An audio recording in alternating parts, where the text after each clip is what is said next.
Okay guys, so we're going to go into Photoshop and open up an image, resize it for Facebook, and then create a nice effect on it for uploading to Facebook so that it's not just the plain image itself and it just looks a little bit more special. This is something I do often with some of my images. It's just a finish that I like personally. So I'm going to go and show you how to do it. If we go up here to the Facebook icon, click this, and we're going to open up our file, which we can do with File and Open. You can also use Command or Control Open, will open your image for you. I would highly suggest getting a jotter or a notepad of some sort and writing down all the commands that you find that you're using all the time. It really helps to speed up your workflow, and especially if you find that you're using them over and over again, just get used to using the commands instead of going up to File or Image on the taskbar at the top. It really does change everything for you. So at the moment we've got this lovely image on the screen, which I've downloaded from a site, it's not mine.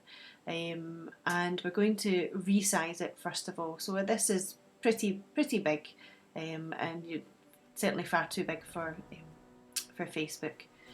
So if we go up to Image and Image Size, I always start with pixels.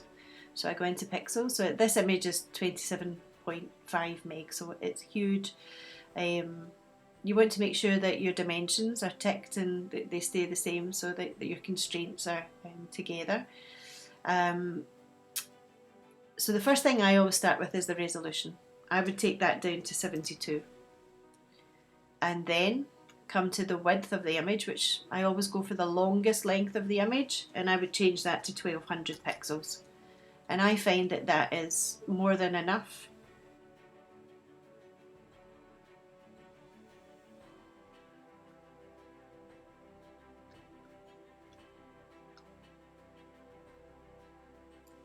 There we go. So this image is definitely big enough for Facebook, keeping enough quality but being small enough to be uploaded. So to present it quite nicely, a nice thing that I like to do is come over here to the layers palette on the right hand side, and we're going to unlock this layer. So we just click the padlock there at the side, and it allows you to then use this layer. You can move it around. If you come to the top left hand side here, you can click on the move tool, and the shortcut for that is V, and it means that this layer is now free to do whatever you want with it. So it's just being held in a transparent layer on the back to let you see what size the canvas is that you've chosen, and this layer kind of floats on the top of it now, as before it was locked down, you couldn't do anything with it. So I'm going to create a new layer. There's a couple of ways you can do it. So you can either just drag this layer down to the plus bar here, that will create a new layer for you. Or if you want to go a step back, the shortcut is Command Z. As you can see, it's reverted back to the way it was before. So if you use Command J or Control J on a PC, that also will create a new layer for you, and that's something I use all the time. So we're going to transform this top layer. We're going to make it smaller, and then so we can see the back layer behind it, and we're going to blur the background so that the top layer is going to stand out. It's just going to give it quite a nice effect. So this top layer, we're going to make sure that it's highlighted over here, and we're going to hit Command T on a Mac or Control T on a PC, which is for transform. You can also find it under the Edit tab, Free Transform. So you can just hold any one of these corners and move it, and it will keep the constraints for you. Only if you're on Adobe 2020 or above. If you're on an earlier version of Photoshop, you're going to have to hold down the Control or the Command tab while you hold and shift the corners to keep the constraints of your image. So you can move this round about, place it in the middle, You can also use the up and down arrows on your keypad if you would like to adjust it just slightly and you find that's a little bit easier.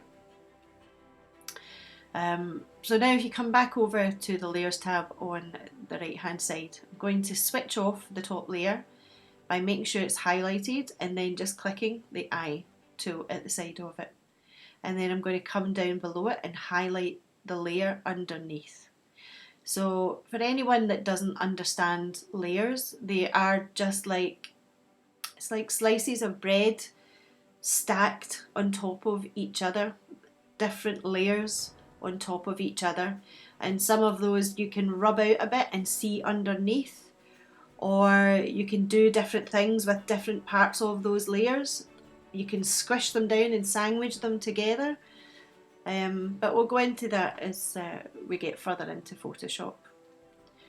So at the moment, this very bottom layer that we've got, we've hidden the top layer of our sandwich really, and we've got the very bottom layer highlighted, so that's the one we're working on just now. So we're going to come up to the filter tab up the top in the taskbar and come down to blur and Gaussian blur. So I am going to, as you can see, it's actually moved off the canvas, so I'm going to move that and change it in a second.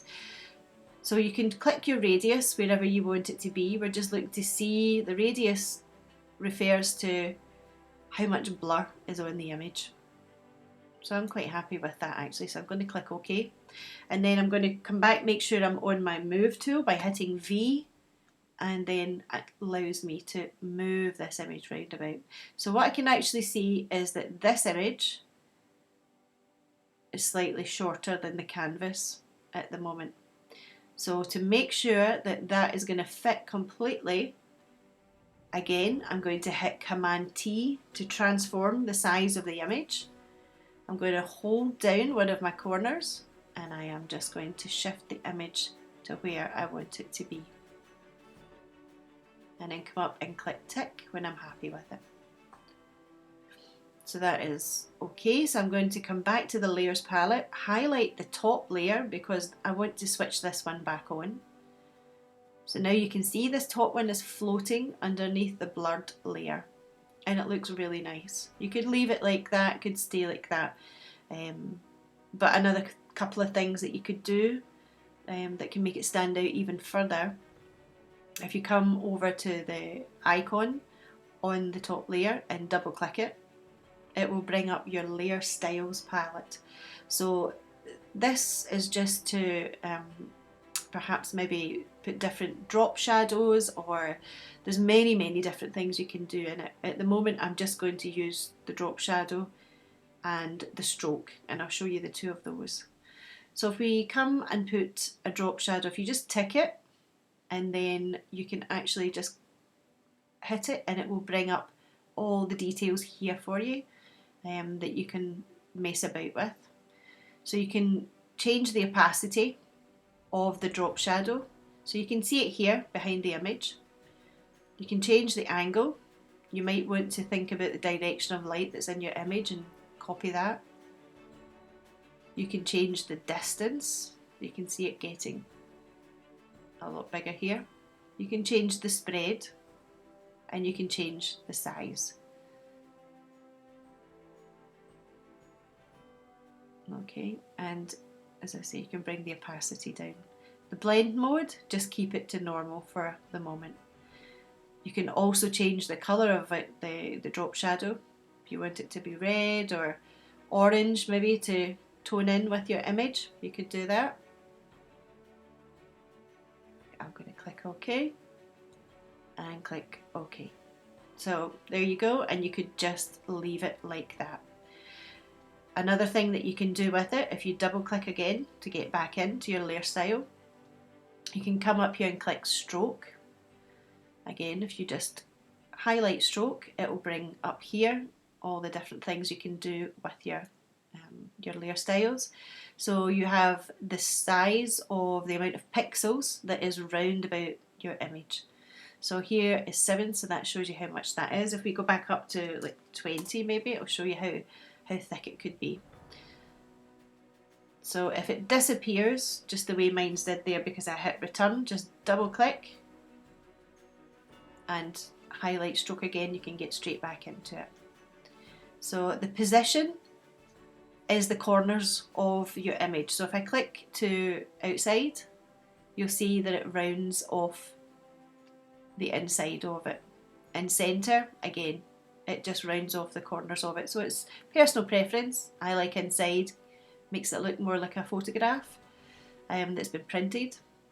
And also if I'm going to increase the pixel size as well, and also you can change the opacity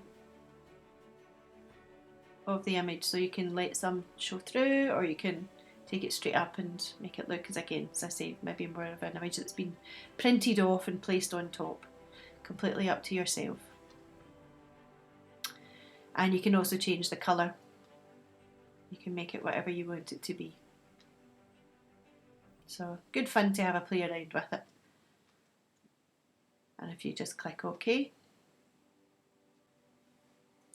So if you're really happy with your image and you decide that's enough, you can come over here to your layers palette, and we're going to flatten down all these layers here. There is sometimes that you might want to keep all your layers so that you can come back and work on an image at another time. If you did want to do that, you would save the image as a PSD file and not a JPEG. But Facebook does not accept PSD files, so we do need to flatten it down to save it as a JPEG file. So you can either come up to the layer palette at the top and you can click merge down, or use the shortcut Shift, Command or Control E, that will flatten them down as well. And then we want to save our image, but I don't ever straight save, because if you just hit Control Save or Command Save, it will save over the top of your original image. So you always want to make sure that you're hitting Save As. So you can either hit Command Shift S and it will bring up a dialog box for you, or you can go into Image and save there as well. Once you do this, you'll get this dialog box up. It's defaulted to the Photoshop file, which is fantastic for saving many layers that, again, as I said, you want to go back in and work on later on. But in this instance, we're going to save as a JPEG. So you can call your image whatever you like. Just put copy at the front and click save. And then it's giving you the option of how big you want this file to be. As we're just uploading to Facebook, you can keep it at 12. When you're actually uploading to your a website, then you really want to be thinking about the size of your file. You want to keep as much quality, but also keep your file sizes really small so that the website is optimized and opens up as fast as possible. But for Facebook purposes, this is absolutely fine. So I'm going to click OK. And that is your image saved. So I hope that's been of some interest to you, and thanks for watching.